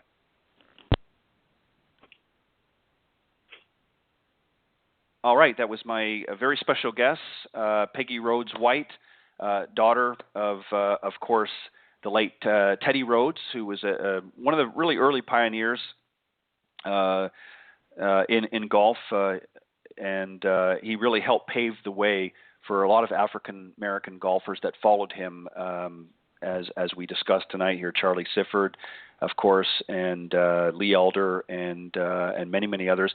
Some I didn't mention earlier: Calvin Peete, Jim Thorpe, and of course more recently Tiger Woods, and also helping to inspire young ladies as well, as we had the pleasure of discussing with tonight, Asia Adell, who's an up-and-comer and working her way to the LPGA, and I'm sure she's going to do very well. And I will have her, as I mentioned, several times on the show here, and have some great discussion with her as well. I want to take this opportunity again, of course, to thank the panel on Coach's Corner earlier this evening, Clint Wright, Scott Millman, and Tony Brooks. Thank you guys for doing a great job. And as always, I can't thank my fans enough for faithfully tuning in each and every week from all over the world to Golf Talk Live. It's really a pleasure. I mean that sincerely. And I do have a great amount of enjoyment of having a number of highly talented coaches, teaching professionals, authors, and, of course, entrepreneurs stop by the program. And it's really through their participation and guest appearance that have helped to make Golf Talk Live a first-class show. Also, a special thank you to some of the sponsors and supporters of the program, Mr. Jonathan Laird from South Coast Golf Guide. Go to southcoastgolfguide.com and get your copy. It's a great publication that's been around for over 20 years here in the southeastern part of the United States, filled with some great golf courses, literally from Texas right over here to the northwest part of Florida and all states in between. Some great courses in there. So pick your copy of South Coast Golf Guide. If you're interested in advertising the guide, you can email Jonathan at southcoastgolfguide.com, and he'll be more than happy to discuss some advertising opportunities in the publication. It has very large distribution here, and gets a lot of great positive feedback about the guide. Very professionally done. So again, go to southcoastgolfguide.com and see the online version as well. It is in a paperback copy as well. Full color, but you can also view it online as well. Meredith Kirk, of course, from Meredith Kirk Golf out in South Carolina in the Myrtle Beach area. Thank you, Meredith Kirk, for all that you do as well. And she's going to be coming on the show here in a couple of months. I think in June she's going to be coming on. She's getting ready to release a new book, so we're going to talk to her about that as well. Nikki and Tiffany Litherland. Nikki, of course, is a professional golfer, golf pro such as myself, and his lovely wife, Tiffany. Thank you for all of your hard work and spreading the word about the program and all of your continued support as well. Mr. Bernie Pinder from Ontic Golf. Go to onticgolf.com and you can check out a great custom line of putters. Mr. Bernie Pinder, thank you for all of your continued support. Sean Kelly, from owner of Linked Golfers. That's linkedgolfers.com. Thank you for your support as well. Mr. Peter Doyle from Doyle Golf Solutions over in Ireland, a great teacher professional and club fitter. Thank you for all of your continued support. And on behalf of myself and my guests and all of you out there listening, I will see you next Thursday right here at 6 p.m. Central, right here on Golf Talk Live. God bless everybody and have a great week.